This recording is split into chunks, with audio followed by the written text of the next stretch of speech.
अस्सलाम वालेकुम नाज़रीन कराम, मैं इसलिए मेवान हूँ हाज़िर हूँ एक नई वीडियो लेके आपके सामने। नाज़रीन कराम, बैनुल-अक़वामी एक कॉन्फ्रेंस होने जा रही है इस्लामाबाद में। शहर को रंगारंग रोशनियों से जो है भर देने की कोशिश की गई है और हुकूमत ने एक मेकअप करने की कोशिश की है इस शहर का कि जैसे वो तमाम का तमाम जितना भी इनका किया कराया जो गंद है उसको साफ करने की कोशिश की जा रही हो, या इन रोशनियों से की चकाचौंध से उस गंदगी के ढेर को जो है ख़त्म करने की कोशिश की जा रही हो। लेकिन इस तरह होता नहीं है नाज़रीन का। अब तस्वीर का जो दूसरा रुख है वो ये है कि इमरान खान साहब जो है वो जेल में बंद है और उस पर 15-16 दिन के लिए पाबंदी लगा दी गई है कि पार्टी का कोई रहनुमा उनसे मुलाकात नहीं करेगा। अब इससे जो है वो पार्टी के अंदर एक तशवीश की लहर जो है वो दौड़ी हुई है कि इमरान खान साहब के साथ मुलाकात न करने का जो है वो रीज़न क्या हो सकती है, और दूसरी तरफ इमरान खान साहब की जो है वो बीमारी की इतलात भी बाहर आ रही हैं। अब पीटीआई ने जो है एहतजाज की कॉल दी है कि हम 15 दिन जो है 15 तारीख जो है जिस दिन ये एससीओ कॉन्फ्रेंस हो रही है उसी दिन हम एहतजाज भी करेंगे। अब हुकूमत के कोर्ट में गेंद है कि वो किस तरफ लेके जाना चाह रहे हैं इस पूरे के पूरे सिलसिले को। इसी हवाले से एक वीडियो आपको दिखाना चाह रहा हूँ। समीना पाशा साहब हमारी बड़ी दबंग एंकर हैं, उनका एक व्लॉग है। आप ज़रा ये एक एनालिसिस देखिए, फिर इसके ऊपर बात करते हैं। अस्सलाम वालेकुम व्यूअर्स, मैं हूं समीना पाशा। उम्मीद है आप लोग खैरियत से होंगे। व्यूअर्स, कुछ अहम खबरें और अपडेट्स लेकर इस व्लॉग में आपके सामने हाजिर है जनाब। खबरें बड़ी इंपॉर्टेंट हैं और बहुत सीरियस नौयत की हैं जो आपके साथ शेयर करने जा रहे हैं। इमरान खान साहब से मुलाकात के हवाले से क्या कोई पेशरफ्त हो रही है? बज़ाहिर ऐसा लगता है कि कोई पेशरफ्त हो रही है, लेकिन इसके साथ साथ पाकिस्तान तहरीके इंसाफ के कुछ रहनुमा भी इस मामले पर मज़ीद वाज़े एजेंडे के साथ सामने आ चुके हैं और उन्होंने बाकायदा तौर पर, जिसको कहा जाता है ना कि एक ठीक ठाक किस्म का दबाव बढ़ाने के लिए ये क्लियर कर दिया हुकूमत के ऊपर कि एहतजाज की कॉल वापस नहीं होगी अगर मुलाकात नहीं हुई तो इसके ऊपर अभी तफसीलात आपके सामने बताते हैं और एहतजाज कौन लीड करेगा इसका भी ऐलान बाकायदा हो चुका है। तो सबसे पहले बात करेंगे जी एहतजाज के हवाले से। आज इस सिलसिले में एक पेशरफ्त ये हुई कि बैरिस्टर गौहर और हामिद रज़ा, साहबजादा हामिद रज़ा की तरफ से बाकायदा एक दरख्वास्त पंजाब हुकूमत के नाम और हुकूमत के नाम लिख दी गई है, जिसमें ये दरख्वास्त की गई है कि इमरान खान साहब से उनकी फ़ौरी मुलाकात करवाई जाए। अब ये एक बाकायदा एडजस्टमेंट भी हो सकती है कि उन्हें कहा हो कि भाई ठीक है, आप फॉर्मली एक लेटर लिख दें और फिर उसके बाद हम इसका कोई इंतज़ाम कर लेते हैं। क्योंकि बहरहाल जैसे मैं पहले कई दफ़ा कह चुकी हूँ कि हुकूमत को भी इस बात का अंदाज़ा है कि इस मौके पे अगर वो एहतजाज को रोकने की भी कोशिश करते हैं तो भी उसके ऑप्टिक्स अच्छे नहीं जाएंगे। तो इसलिए बज़ाहिर अगर हुकूमत चाहती है कि एक नॉर्मल पीसफुल माहौल में एससीओ कॉन्फ्रेंस हो जाए तो उसको चाहिए कि इमरान खान साहब से मुलाकात करवा के इस मामले को हल कर ले। अब वो क्यों नहीं करवाई जा रही थी, इसकी वजह तो इमरान खान साहब से जब मुलाकात होगी तो पता चल जाएगी कि आखिर ऐसा क्या था इमरान खान साहब के पास बताने के लिए कि जिसको रोकना मकसूद था और जिसके लिए मुलाकात रोकी गई थी। लेकिन बहरहाल क्या अब कोई सैनिटी प्रिवेल कर रही है और क्या कोई सेंसिबल इस मामले में डिसीजन लिया जा रहा है जिसकी वजह से ये कोई बैकडोर अंडरस्टैंडिंग हुई है, ये अभी देखना बाकी है। लेकिन ये ज़रूर है कि एक फॉर्मल रिक्वेस्ट जो है वो पीटीआई की तरफ से आगे बढ़ा दी गई है और इसमें अगेन वही बात कि जो एक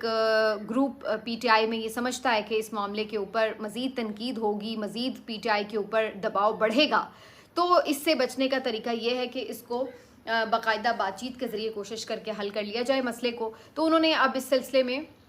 फर्दर जो है ये एक कदम बढ़ाया है। मेरे ख्याल से ये एक अच्छी कोशिश है, इसको हुकूमत को पॉजिटिवली रिस्पॉन्स करना चाहिए और जो अभी तक हमें ख़बरें आ रही हैं उसके मुताबिक हुकूमत इसके ऊपर बेहतर रिस्पॉन्स करेगी और कभी इम्कान है इस बात का कि 14 तारीख को यानी आज के रोज़ इमरान खान साहब से मुलाकात एक हो जाएगी। अदरवाइज़ फिर 15 तारीख को फिर हुकूमत के पास शायद ये मौका ना हो कि वो इस सिलसिले में कोई पेशरफ्त कर सके। तो ये एक दिन जो है वो बड़ा इम्पॉर्टेंट है और काफ़ी हद तक ये खबरें आ रही हैं कि इमरान खान साहब की मुलाकात फाइनली करवा दी जाएगी। अब मुलाकात तो हो जाएगी, लेकिन इस मुलाकात के बाद जो गुफ्तगू बाहर आएगी, असल जो डिस्कशन है वो उस गुफ्तगू के हवाले से है, क्योंकि गारंटीज़ ये मांगी जा रही हैं कि जी आपकी मुलाकात तो करवा देंगे, लेकिन आपने इमरान खान साहब की जो गुफ्तगू है वो हूबहू बाहर आकर नहीं देनी। इमरान खान साहब का जो पैगाम है वो बाहर आकर आपने अवाम को हूबहू नहीं पहुंचाना, क्योंकि हुकूमत को इस बात का खदशा है कि इमरान खान साहब साहब, नंबर 1 एक तो इस बात की तरफ, यहाँ एहतजाज की तरफ कॉल का कोई ऐसा सिग्नल दे सकते हैं आइनी तरमीम की सूरत में, जो कि हुकूमत बिल्कुल नहीं चाहती कि अगर इनका कोई ऐसा प्लान है कि SCO के कवर में ये कोई आइनी तरमीम करना चाहते हैं, तो ये नहीं चाहते कि इस मौके के ऊपर किसी किस्म का कोई एहतजाज हो, तो इसलिए ये इस कवर में ये करना चाहते हैं। अगर इमरान खान साहब इस चीज़ को सेंस कर रहे हैं और वो इस मौके पे कोई एहतजाज की कॉल दे देते हैं या कोई स्ट्रैटेजी अपनी पार्टी को दे देते हैं, तो उस सूरत में हुकूमत जो है उसका प्लान ख़राब हो सकता है। इसलिए उन्होंने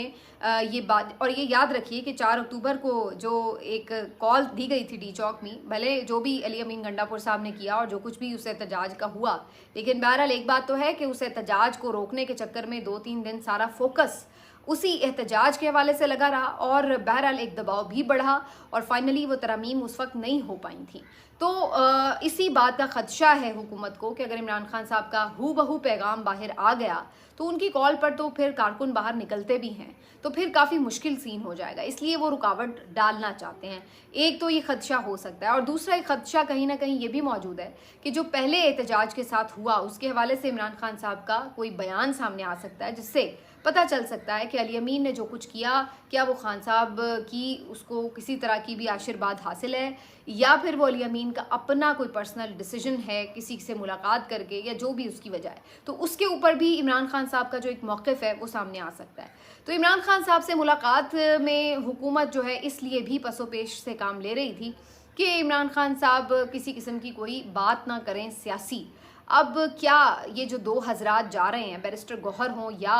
हामिद रज़ा साहब हों, इस बात की कोई गारंटी दे देंगे हुकूमत को कि हम इमरान खान साहब की बस खैरियत मालूम करेंगे, अस्सलाम वालेकुम, हाल वाल पूछेंगे और उसके बाद हम बाहर आकर बता देंगे कि सब खैरियत है, कोई टेंशन की बात नहीं, अब सारी कौम सो जाए। तो क्या वो इस तरह करेंगे, या फिर इमरान खान साहब का कोई सियासी पैगाम, कोई बयान वो भी मीडिया को बताएंगे? ये एक बड़ी इंपॉर्टेंट बात है। अगर ऑनेस्टली आप मेरे से इस पर मेरी राय जानना चाहें तो मैं अगर आपको बताऊं, मुझे बैरिस्टर गौहर इस हवाले से इतने दलेर महसूस नहीं होते कि वो आकर कोई इमरान खान साहब का दबंग पैगाम जो है वो दे दें। ज़्यादा से ज़्यादा वो लगे बंधे 1-2 फ़िक्रे जो रूटीन के होते हैं वही दोहरा देंगे, जो वो वैसे भी अदरवाइज़ भी दोहरा देते हैं। लेकिन साहबज़ादा हामिद रज़ा जो हैं वो एक मुख्तलिफ़ तबीयत के आदमी हैं, तो मेरा ख़्याल है कि अगर साहबज़ादा हामिद रज़ा भी इस मुलाकात का हिस्सा होते हैं तो इस बात की उम्मीद की जा सकती है कि काफ़ी हद तक इमरान खान साहब की जो गुफ्तगू है वो बहरहाल बाहर आ जाएगी। फ़ौरी ना आई तो कुछ 1-8 दिन में आ जाएगी, लेकिन आ जाएगी। तो मुझे लगता है कि साहबज़ादा हामिद रज़ा पर जो PTI के कारकुन हैं वो भी काफ़ी ट्रस्ट करते हैं, क्योंकि वो भी इमरान खान साहब से वफ़ादारी के हवाले से काफ़ी अपना लोहा मनवा चुके हैं और सब जानते हैं कि उन्होंने इमरान खान साहब से बड़ी वफ़ादारी निभाई है, तो वो भी एक इस हवाले से ट्रस्ट वर्दी हो सकते हैं। लेकिन फिर भी PTI के कारकुन मुस्तकिल ये मुतालबा कर रहे हैं कि हमें कोई इस वक्त लीडरशिप की तरफ से नहीं, बल्कि हमें सिर्फ जो उनकी बहन है नौरीन खानम साहिबा, उन पर एतमाद है, तो उनको लाजमी भेजा जाए। इसके अलावा हम किसी की बात सुनने और समझने के लिए तैयार नहीं हैं। और दूसरा अगर कोई ऑप्शन हो सकता है तो कुछ लोग सलमान अकरम राजा साहब के हवाले से भी बात कर रहे हैं। तो बहरहाल अब ज़ाहिर है सारी बातें तो PTI की नहीं मानी जाएंगी, कुछ बातें अगर मुलाकात के हवाले से मानी जा रही हैं कि जी ठीक है आप मुलाकात करवा देते हैं, तो फिर ये ज़रूरी नहीं है कि जो इनकी चॉइस के बंदे हैं वही भेजे भी जाएँ। तो इस बात का कभी इम्कान है कि फिर हुकूमत अपनी चॉइस के कुछ लोगों की इजाज़त दे देगी और फिर इमरान खान साहब से एक मुलाकात हो जाएगी, जिसके बाद कभी इम्कान है कि जो एहतजाज की कॉल है वो मौखर की जा सकती है। जी नाज़रीन कराम, वीडियो आपने मुलाहिज़ा फरमाई। वीडियो में जिस तरीके से आपने देख लिया कि समीना पाशा साहिबा जो हैं उन्होंने किस दबंग अंदाज में ये पूरे के पूरे सिनारियो को पेंट किया है और ये बताने की कोशिश की है कि इमरान खान साहब जो है वो ज़्यादा अहम है, ना कि जो SCO कॉन्फ्रेंस हो रही है। अब ये SCO कॉन्फ्रेंस क्या है, इसमें 2-3 दिन बैठेंगे उठेंगे, एक दूसरे के साथ गपशप लड़ाएंगे और टैक्स पेयर्स का जो है वो पैसा ज़ाया करेंगे करके और उठ के नशिस्तन बर्खास्तन हो जाएगा। इसके बाद इस पर कोई इसका अमली मुज़ाहिरा नज़र नहीं आएगा। जैसा कि समीना पाशा ने आपको बताया कि लोग या जितने ममालिक के लोग आ रहे हैं वो डॉलरों की कोई बोरियां साथ नहीं लेके आ रहे कि यहाँ पे वो आएंगे और खोलेंगे और बस वो पूरा मुल्क जो है वो डॉलरों से भर जाएगा। तो चले फिर ये भी ठीक है कि इमरान खान साहब के साथ मुलाकात ना भी हो किसी की, तो कोई ऐसी बड़ी बात नहीं है। لیکن ناظرین کرام حکومت کی جو ہردرمی ہے کہ جی عمران خان صاحب کے ساتھ ملاقات نہیں کروا رہے، اتنی بڑی پارٹی کا لیڈر ہے، وہ جیل میں بند ہے، اس کی صحت کے حوالے سے جو ہے وہ کچھ ایسی خبریں آ رہی ہیں کہ ہر کارکن جو ہے وہ پریشان ہے، تو یہ حکومت جان بوجھ کر رہی ہے یا اس سے کروایا جا رہا ہے کہ لوگ جو ہیں وہ اضطراب کا شکار ہوں، ملک جو ہے انارکی کی طرف جائے۔ اب دیکھنا یہ ہے کہ حکومت جو ہے وہ کس کروٹ اونٹ بیٹھے، اس کا اونٹ جو ہے وہ اس کو بیٹھنا پڑے گا۔ امید تو یہ ہے کہ جس طرح سمینہ پاشا نے بھی کہا ہے کہ یہ لوگ جو ہیں سینٹی پرویل ہونی چاہیے، اور ہو سکتا ہے ملاقات جو ہے وہ آج 14 تاریخ ہے، کل 15 ہے، تو شام یا رات کے کسی پیر یا کسی وقت بھی یہ ملاقات ممکن ہے ہو جائے۔ اگر نہیں ہوگی تو ناظرین کرام پھر ظاہر ہے ایک اضطراب کی جو لہر ہے وہ پورے ملک میں دوڑے گی اور پھر احتجاج ہوگا، چاہے جیسا بھی ہو۔ لیکن احتجاج جو ہے وہ پی ٹی آئی کے ورکرز چاہے اپنے طور پر نکلیں یا چاہے حماد اظہر نے جس طریقے سے ایک بیان دے دیا ہے شاید وہ بھی نکلیں، کیونکہ علی امین گنڈا پور سے جو ہے اب توقعات لگانا شاید پی ٹی آئی کے جو ورکرز ہیں ان کے لیے اب فضول ہے۔ تو دیکھتے ہیں اب کیا صورتحال پیش آتی ہے۔ کل 15 تاریخ ہے، تو کل کے حوالے سے پھر چیزیں جو ہیں وہ واضح ہوں گی رات کے بعد۔ تو اپنا بہت سارا خیال رکھیے، آپ نے وقت نکالا ویڈیو نکالنے کے لیے، آپ کا بہت بہت شکریہ۔ ملتے ہیں آپ کے ساتھ کسی اور موضوع کسی اور وقت، تب تک کے لیے اجازت دیجیے، اللہ حافظ۔